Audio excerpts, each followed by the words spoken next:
Okay guys, isa na muling mapagpalang umaga, tanghali, gabi po sa inyo lahat. Sana po ang lahat ay nasa mabuting kalagayan at ligtas po sa anumang kapahamakan. Sana po kayo dako ng mundo, naroon ako. Pumuli ang inyong lingkod, Maestro 21 TV. At sa ating video ngayong araw na ito mga kalingap, tayo muli po ay magbibigay ng ating panibagong kuro-kuro, komento, opinion, at reaction tungkol nga po dito sa usaping hindi pagkakaunawaan between Kalingap Mikoy at ito pong scouter po niya kay Maria Ligaya. At the same time, nadamay po rito mga Kalingap yung pong mga magulang po ni Krista. Okay? So mga Kalingap, yung pong naging huling vlog po ni Kalingap Rob po kay Krista, na kung saan mayroon po siyang ipinakilalang bagong hindi natin alam mga Kalingap kung makakatandem ba. Bagong binatilyo nakasingidad po ni Krista ay medyo pinag-usapan din mga Kalingap. At sari-saring mga opinion po ang lumabas. Mayroong galit, mayroon pong... Kaya dito po siguro mga Kalingap nagsimula po itong hindi pagkakaunawaan, misunderstanding between Kalingap Mikoy, kay sa scouter po na si Kalingap Tata, kay Maria Ligaya. At damay po dyan ang mga magulang po ni Krista. So yan po yung ating pag-uusapan mga Kalingap. So pero bago po yan ay suportahan muna natin Kuya Bal Santos Matubang, Ate Edna Vlog, Kalingap Rob. At syempre kung bagong silip lang po kayo, bagong dating lang po kayo sa ating munting channel, sana po ay inyo rin po tangkilikin sa pamamagitan po ng pagbibigay niyo po ng like, share, and subscribe. At tuloy pindutin na rin po ang notification bell. At nang sa ganon, tayo pa rin po ay magkita-kita at magsama-sama sa susunod pa pong mga reaction videos na ating gagawin. Likewise, mega shoutout sa ating mga kasamahan po dyan sa Karepa, Kalingap Reactor Partners, sa pamumuno po yan, siyempre ng ating Presidente Javier De Leon, aka Birador. At tangkilikin din po natin mga Kalingap ang ating mga Kalingap partners, Kalingap Charity Vloggers, lalo na po yung mga nariyan sa iba't ibang Kalingap landing pad na mayroon po tayo sa ating bansa. Okay, so nasabi na po natin kahapon pa na pinag-usapan po ito mga Kalingap ito po ay naglabas itong si Kalingap Mikoy ng kanyang saloobin sa kanya pong naging live. At maaring ito siguro po mga Kalingap ay na-trigger. Na-trigger po makapagsalita po itong si Kalingap Mikoy dahil din po siguro mga Kalingap o nadala din po siguro mga Kalingap sa mga sumbong po ng mga commentators. Mga commentators po sa kanya pong naging live. So ngayon po mga Kalingap ay naayos na rin po ang lahat-lahat. So ngayon po, yun po yung ating pag-uusapan. Pero bago po yan, ay panoorin po natin ang isang maikling video clip na ating pong kinuha po doon po sa vlog po ni Kalingap Tata. Sa mga hindi pa po nakapag-subscribe po kay Kalingap Tata, pakisuportahan po Kalingap Tata po. At dito ay inayos po nila. At sinasabi kasi niya, sinugod daw po ni Kalingap Mikoy ang sina Kalingap Tata at Maria Ligaya. At nataon din po naman mga Kalingap na naroon po yung magulang po ni Krista. At siyempre, ano naman po ang kanila pong masasabi? Ano naman po ang kanila pong reaction tungkol po dito? So panoorin po natin mga Kalingap ang nangyaring usapan ng Kalingap Mikoy at yung kabilang panig. Panoorin po natin mga Kalingap. So ayan po mga Kalingap, dito kami ngayon kay Maria Ligaya Vlog at kanina nga napunta si Kalingap Mikoy at yun, Papa Bulrichi at yun, napag-usapan na namin tungkol dun sa mga issue.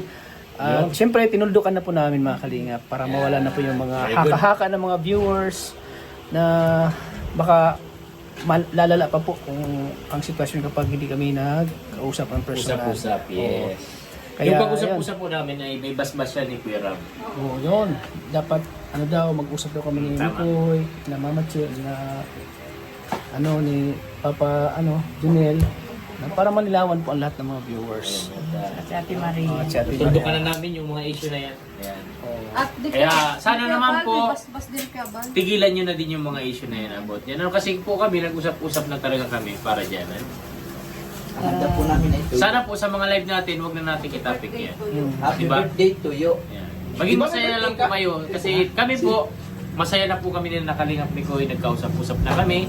Nagpalitan na po kami ng mga sa loobin, haka, ayan. Family kasi. Basta ayos na po kami. One kalingap, one family na kami ngayon. Diba? So, para Dito na nagtatapos, kasi isang ano lang tayo eh, isang community lang po tayo, kalingap. Misunderstanding. Kaya Misunderstanding. At siyempre, Ngayon tinapos na yun, matinuldukan linawan na para po na. Lilinawin ang lahat. yun.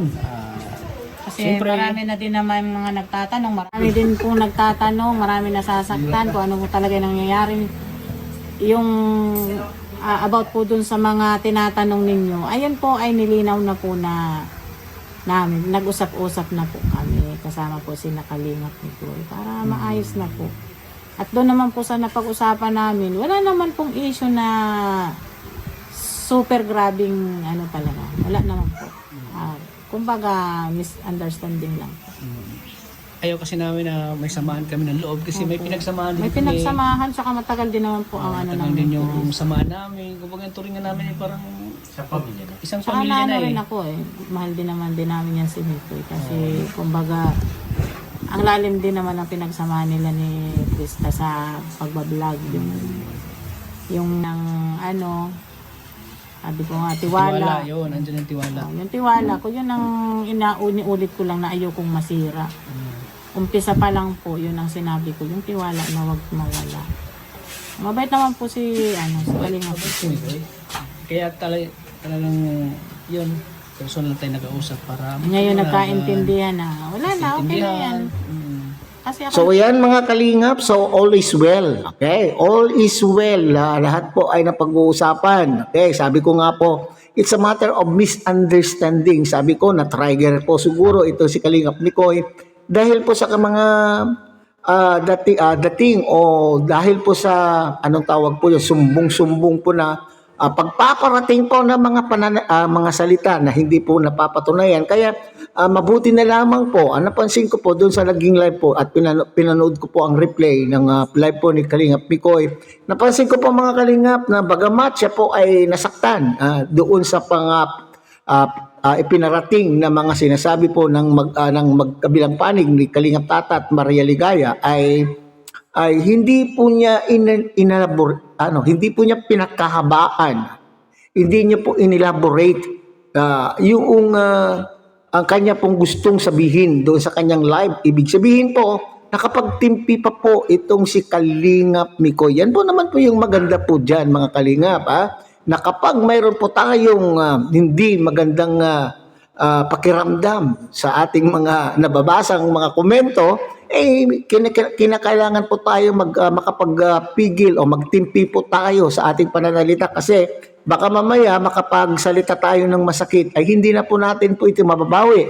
At maganda po yung ginawa po niya mga Kalingap. Siya mismo ay pumunta doon po kina Kalingap Tata at kay Maria Ligaya at pumunta po doon upang ayusin at makipag-usap, linawin ang mga bagay-bagay na dapat pong magawa. At yan po yung sinasabi po naman po ni Tatay Jonel, Kalingap Tatay Jonel, sa mga hindi pa po nakakasuporta po sa father po ni Krista mga Kalingap, pakisuportahan po, bisitahin po ang kanyang channel, Kalingap Tatay Jonel po. Okay, so ito naman po yung maganda pong sinasabi po dito ni Kalingap Tatay Jonel na one Kalingap, one family, na kapag mayroon pong hindi nauunawaan, mayroon pong sigalot na hindi pinagkakaunawaan, mga usapin, hindi pinagkakaunawaan, ay pinag-uusapan at